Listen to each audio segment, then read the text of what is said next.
Hello friends, कैसे हैं आप सब लोग। उम्मीद करती हूँ आप सभी लोग अच्छे होंगे। तो आपका मेरे चैनल में स्वागत है। तो आज हम बनाने जा रहे हैं गोंद के लड्डू, जो शरीर के लिए बहुत ही फायदेमंद होता है। तो कैसे बनाते हैं, चलिए बने रहेगा देखने के लिए मेरे चैनल पर। कहते हैं सर्दियों का खाया पिया पूरे साल काम आता है। तो यही वो सीजन है जिसमें कई तरह की ग्रीन वेजिटेबल्स आती हैं, जिन्हें खाकर हम काफ़ी सारे हेल्थ बेनिफिट्स लेते हैं। लेकिन हमारे शरीर को कुछ ऐसी चीज़ें भी चाहिए होती हैं जो सब्जियों से नहीं मिलती।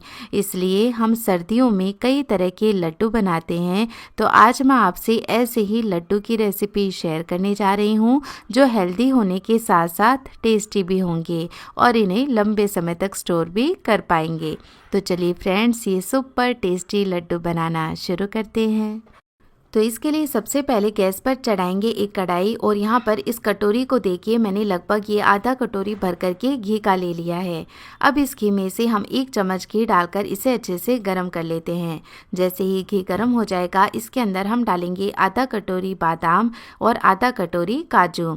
तो यहाँ पर आप अपने मनपसंद के कोई भी नट्स इसमें इस्तेमाल कर सकते हैं।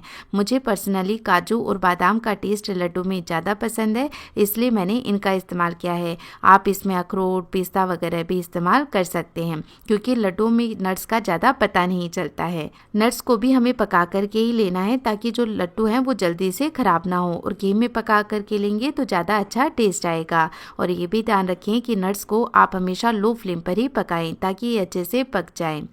अब जैसे ये नट्स पक जाएंगे, एक प्लेट के अंदर इन्हें ट्रांसफ़र करेंगे, और सेम कढ़ाई के अंदर अब हम फूल मखाने भी रोस्ट कर लेंगे। तो यहाँ पर 1 कटोरी भर करके मैंने फूल मखाने ले लिए हैं। फूल मखाने भी हमें बहुत सारे हेल्थ बेनिफिट्स देता है, हमारे शरीर में कैल्शियम वगैरह की कमी को दूर करता है, और ये टेस्टी भी बहुत लगते हैं। तो जैसे ही फूल मखाने रोस्ट हो जाएंगे, हम इन्हें भी सेम प्लेट के अंदर ट्रांसफ़र कर लेंगे। अब कढ़ाई के अंदर फिर से मैं 1 चम्मच घी गरम कर लूँगी, और जैसे ही इस बार घी गरम हो जाएगा, इसके अंदर हम गोंद को फ्राई कर लेंगे। तो यहाँ पर मैंने आधा कटोरी गोंद लिया है। हो सके तो जो बारीक गोंद आता है उसका इस्तेमाल करें, क्योंकि ये गोंद बहुत ही जल्दी से फूल जाता है।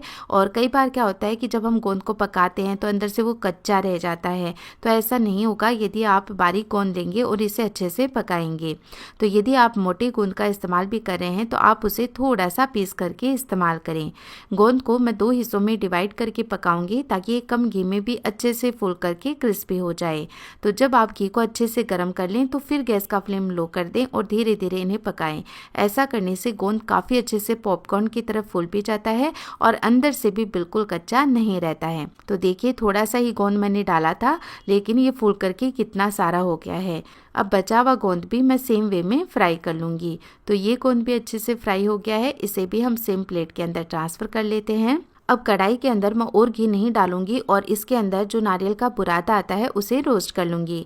लगातार चलाते हुए इसे भी लो फ्लेम पर ही रोस्ट कर लें, क्योंकि यदि हम इसमें घी डाल देते हैं तो ये बहुत ही जल्दी से पकने लगता है। तो आप ड्राई रोस्ट करेंगे तो भी ये इजीली अच्छे से रोस्ट हो जाएगा, क्योंकि ऑलरेडी इसमें काफ़ी ऑयल होता है। तो यहाँ पर नारियल का बुरादा जैसे ही रोस्ट हो जाएगा, इसे भी हम प्लेट में ट्रांसफ़र कर लेंगे। ध्यान रखना है इसे बहुत ज़्यादा लाल नहीं करें। अब सेम कढ़ाई के अंदर जो घी बच गया है उसका हम इस्तेमाल करेंगे। तो आप देख सकते हैं कि नट्स वगैरह को फ्राई करने के बाद हमारा इतना घी बच गया है। तो इसमें से लगभग ये 2 बड़े चम्मच भर करके मैं घी का इस्तेमाल कर रही हूँ, और ये 1 चम्मच घी बच गया है, तो इसे मैं लास्ट में इस्तेमाल करूँगी। जैसे ही घी गर्म हो जाएगा, इसके अंदर सबसे पहले हम आधा कटोरी बेसन डालकर इसे भूनेंगे। जब हम इन लड्डुओं में बेसन का इस्तेमाल करते हैं ना, तो लड्डू का टेस्ट कमाल का आता है। मतलब बेसन के लड्डू खाना तो सबको ही पसंद होता है। तो जब इसमें हम बेसन डाल देंगे तो बहुत ही अच्छा टेस्ट आएगा बेसन का। तो यहाँ पर बेसन को पहले डालकर हम पकाएंगे, क्योंकि बेसन आटे की अपेक्षा थोड़ा सा समय ज़्यादा लेता है पकने में। और जैसे ही बेसन में अच्छे झाग बन जाएंगे, इसके अंदर हम 1.5 कप गेहूं का आटा डालकर इसे भी अच्छे से मिक्स कर लेंगे, और लो फ्लेम पर धीरे धीरे पकाएंगे। शुरुआत में आपको ये काफ़ी ड्राई लगेगा, लेकिन हमें इसी तरह का टेक्सचर इसका रखना है, क्योंकि यदि हमने अभी से इसमें ज़्यादा घी डाल दिया तो धीरे धीरे जैसे जैसे ही घी रिलीज़ करता है, बहुत ज़्यादा लिक्विडी हो जाता है। तो इस समय आपको पेशेंस रखना पड़ेगा, क्योंकि ये स्टेप होती है वो हमें लो फ्लेम पर ही करनी होती है, तभी अच्छा रिजल्ट आता है।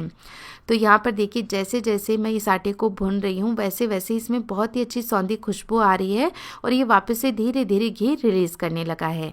तो इस स्टेज पर मैं क्या करूँगी, जो मैंने 1 चम्मच घी बचा लिया था वो भी यहाँ पर ऐड कर दूँगी। ऐसा करने से जो आटा होता है ना वो और भी जल्दी से घी को रिलीज़ करने लगेगा, तो हमें इसमें चम्मच चलाने में ज़्यादा परेशानी नहीं आएगी और आटा जो होता है वो बहुत ही अच्छे तरीके से फूल भी जाता है।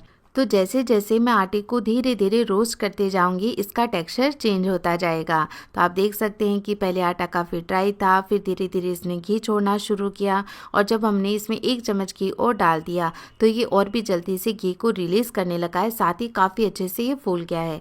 जब आटे को हम अच्छे से भून कर लेते हैं और ये काफ़ी अच्छा फूल जाता है तो जो लड्डू बनते हैं वो काफ़ी ज़्यादा सॉफ्ट बनते हैं, खाते ही मुँह में घुल जाते हैं। तो देखिए आटा कितने अच्छे से फूल पे गया है और इसका कलर भी चेंज हो गया है। ऐसे आप टैप करेंगे ना तो सारा घी इसमें से सेपरेट होता हुआ दिखाई देगा। तो बस मैं 2 से 3 मिनट के लिए इसे और भून लूँगी ताकि इसका थोड़ा सा कलर है वो और चेंज हो जाए और ये और अच्छे से भुन भी जाए। इस स्टेज पर इसमें बहुत ही अच्छी खुशबू भी आने लगती है तो पूरा घर ही महकने लगता है। तो चलिए अब ये बढ़िया से रोस्ट हो गया है तो एक मिक्सिंग बोल के अंदर इसे ट्रांसफ़र कर लेंगे, क्योंकि यदि हम इसे कढ़ाई में ही छोड़ देंगे ना तो ये धीरे धीरे और ज़्यादा जलने लगेगा। या आप इसे कढ़ाई में भी बनाना चाहते हैं ना तो लगातार चलाते रहें कढ़ाई में जब तक ये ठंडा ना हो जाए। एक बार इस मिक्सिंग बोल को मैं साइड में कर देती हूँ और एक ग्राइंडर जार लेकर इसमें जो नट्स वगैरह हमने फ्राई करके रखे थे वो ऐड कर लूँगी। तो एक बार में ये नहीं आएंगी तो मैं 2 हिस्सों में डिवाइड करके इन्हें ग्राइंड कर लूँगी। और क्योंकि इन नट्स को मैं फाइन ग्राइंड कर रही हूँ ताकि बच्चों को भी पता नहीं चले कि हमने ढेर सारे नट्स डाले हैं, क्योंकि यदि मोटा रख देते हैं तो बड़े आराम से खा लेते हैं लेकिन बच्चे नहीं खाते हैं जब उनके मुंह में नट्स आते हैं, इसलिए मैंने इन्हें फाइन कर लिया है। जब आप इसे फाइन करेंगे ना और जब आप इसे फाइन ग्राइंड करेंगे तो ये थोड़ा सा पेस्ट के रूप में कन्वर्ट हो जाएगा, क्योंकि इनमें भी ढेर सारा घी होता है और खुद का ऑयल भी होता है तो ये अपने में से घी को रिलीज करने लगते हैं। अब इन लड्डू को और भी ज़्यादा हेल्दी और टेस्टी बनाने के लिए मैं इसमें डाल रही हूँ 1 बड़ी चम्मच सौंठ का पाउडर, यानी जो सूखी अदरक का पाउडर होता है ना वो मैं इस्तेमाल कर रही हूँ। इससे लड्डू का टेस्ट बहुत अच्छा आता है। और इसी के अंदर हम 1 छोटी चम्मच इसके अंदर काली मिर्च का पाउडर भी ऐड करेंगे और ये हम 1 छोटी चम्मच ही ऐड करेंगे। बहुत ज़्यादा डालने से क्या है लड्डुओं में फिर तीखापन आने लगेगा। यदि आपके पास सफ़ेद मिर्च का पाउडर है तो आप उसका इस्तेमाल कर सकते हैं। साथ ही इलायची का पाउडर भी मैंने ऐड कर लिया है और सारी चीज़ों को बढ़िया से मिक्स कर लेंगे। अभी जो मिश्रण है ना वो हल्का गर्म है तो ये जो चीज़ें हमने इसमें इस्तेमाल की हैं वो भी हल्की सी इसके अंदर पक जाएगी, क्योंकि ये चीज़ें हम लास्ट में ही ऐड करते हैं, इन्हें ज़्यादा नहीं पकाना होता है। तो अब मैं इस मिश्रण को अच्छे से ठंडा होने के लिए रख दूँगी। जब ये अच्छे से ठंडा हो जाएगा तभी हम आगे की प्रोसेस करेंगे। तो देखने में पता नहीं चलता है तो आप उंगली से टच करके देखिए, उंगली को कई देर आप डिप करके रखिए इसके अंदर, तब आपको अच्छे से अंदाज़ा आ जाएगा। तो जब ये पूरी तरीके से ठंडा हो जाए तब हम इसमें डालेंगे देसी खांड। जी हाँ फ्रेंड्स, जितना हम गुड़ वगैरह का इस्तेमाल करके लड्डू को हेल्दी बनाते हैं देसी खांड भी वही काम करती है। तो लड्डू में इसका टेस्ट भी काफ़ी अच्छा आता है, लड्डू भी काफ़ी ज़्यादा सॉफ्ट मेल्ट इन माउथ बनते हैं। तो इस देसी खांड को मैंने ग्राइंडर जार में पीस लिया है ताकि इसके जो मोटे दाने होते हैं ना वो ना आए। आपको यदि क्रंच पसंद है इस चीनी का तो आप ऐसे भी इसे डाल सकते हैं, क्योंकि ये बहुत ही इजीली लड्डुओं में मेल्ट हो जाती है। तो यहाँ पर क्योंकि मिश्रण को हमने ठंडा करके लिया है तो हम इसे साबुत नहीं डालेंगे, इस तरह से पाउडर बना के डालेंगे तो इजीली ये मिक्स हो जाएगी। अब यदि आप देसी खांड नहीं लेते हैं तो बूरा या तगार ले सकते हैं, चीनी को पीस करके ले सकते हैं, या गुड़ का इस्तेमाल करना चाहते हैं तो गुड़ ले सकते हैं। तो आपको जो भी चीज़ लड्डुओं में पसंद हो उसका इस्तेमाल करके आप ये लड्डू बनाएं। अच्छे से सारी चीज़ों को मैंने मिक्स कर लिया है। तो आप देख सकते हैं कि मिश्रण काफ़ी ज़्यादा ड्राई सा लग रहा है, लेकिन जब हम लड्डू बनाएंगे ना तो बहुत ही अच्छे से इसके लड्डू बाइंड हो जाएंगे, क्योंकि जैसे ही इसे हम प्रेशर देते हैं हाथों के अंदर इसमें से घी वापस से सेपरेट होने लगता है।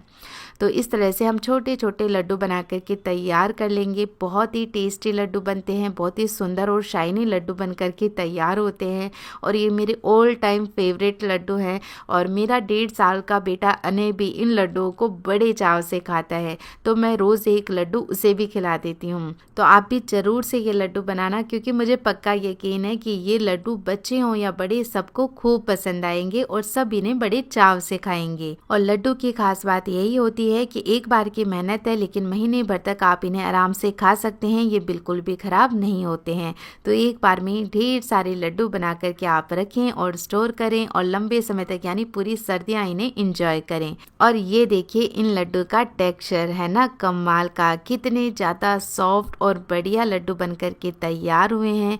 तो आप भी जल्दी से ये लड्डू बनाएं और कैसे बने मुझे कमेंट करके ज़रूर बताएं। उनके लड्डू बनकर हो गए हैं तैयार। अगर आप भी बनाना चाहते हैं तो मेरे ही तरीके से बनाकर देखिएगा, आप लोगों को बहुत ही ज़्यादा स्वादिष्ट लगेगा।